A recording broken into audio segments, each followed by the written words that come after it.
If you're looking to get into film photography but nervous about how complicated and difficult it may be to use a film camera, then this could be the one for you.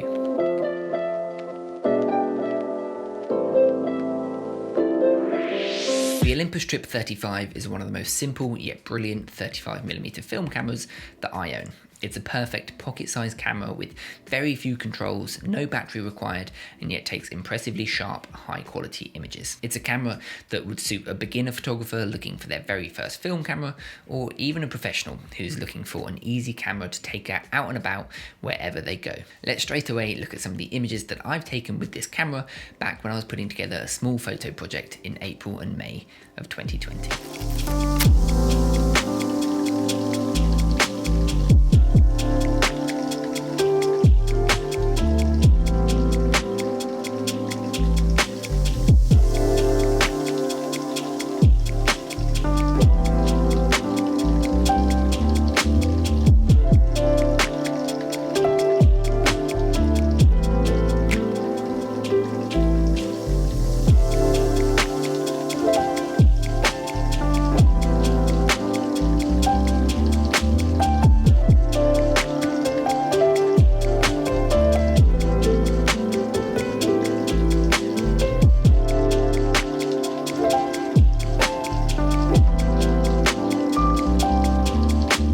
Trip 35 was first introduced in 1968 and comes from a long line of well-known Olympus cameras.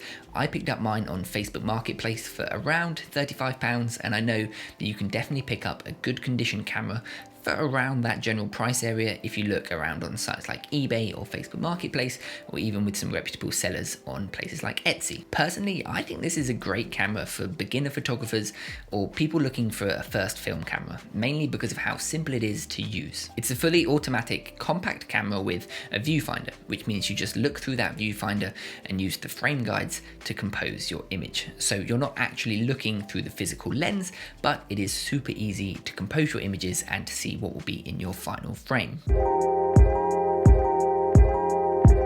In terms of the shooting process, the Trip 35 has very few controls, and so it's very easy to quickly get accustomed to everything that you need to do to create some good imagery. There's an ASA or ISO ring on the lens that you set for whatever speed film you're shooting, an aperture control ring that is designed to be set to the automatic setting, and 4 focusing zones that you adjust accordingly, and that is all that you need to think about to start shooting and making some great images. Leave the camera in the A position on the aperture control ring, and it'll automatically select the best aperture anywhere between f2.8 and f22, and we choose between 2 shutter speeds of 1/40th of a second and 1/200th of a second. If f2.8 and 1/40th of a second will still result in underexposure, a little red flag appears in the viewfinder and it won't allow you to take the image, so you know when you're going to get an underexposed final result. If you're purposefully going for something underexposed, you can just push the shutter button really hard and it will allow you to take that image. And one thing to note is that if you shoot manually by selecting your own aperture,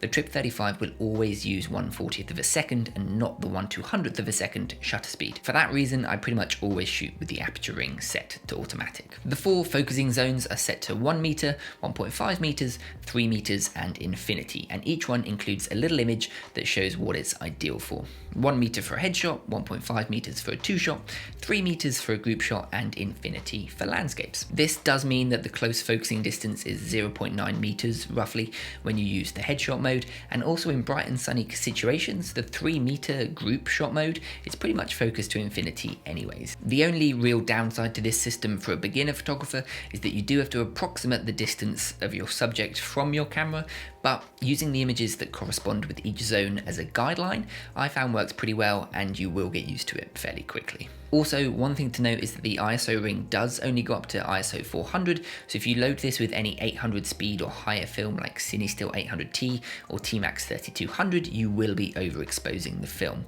But as a general rule of thumb, it is far better to overexpose negative film than risk underexposure.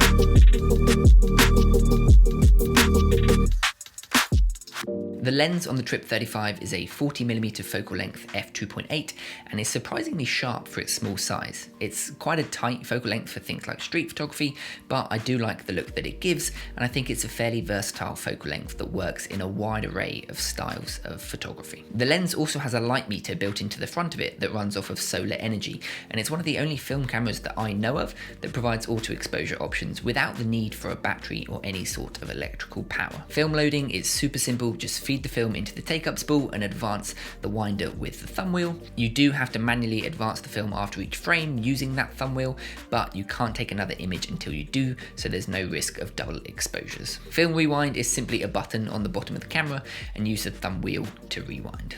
I was recently in London on a work trip, and one afternoon we had some decent light, and so I just went for a walk around the city and put one roll of Kodak Ultramax 400 through the camera. This was also my first time ever shooting Ultramax 400. Once I set my ISO at 200 to overexpose the film by one stop and the aperture ring to automatic, the only thing that I had to think about was my focus. And it was a super easy and non-complicated way to take photos. So if you ever want to switch off a little and just enjoy the simplicity of taking photos and going for a walk and just documenting where you're going, this camera is perfect for it. Here's a selection of some of the images I got from the Trip 35 on that day.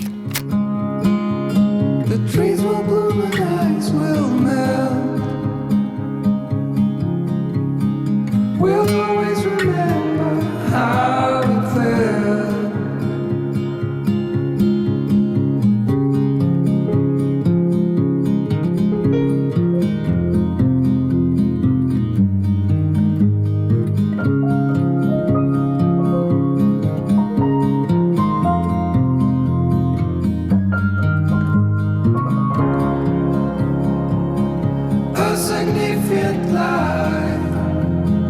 Just what it was needed.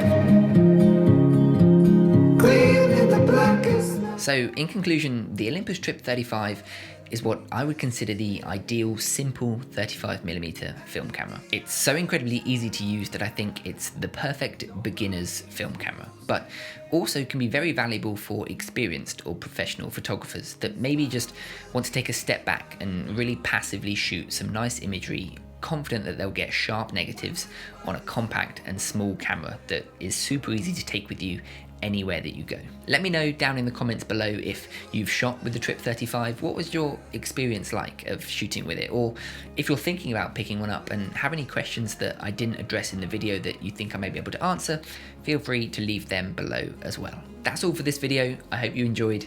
Stay safe, stay happy, and I'll see you in the next one.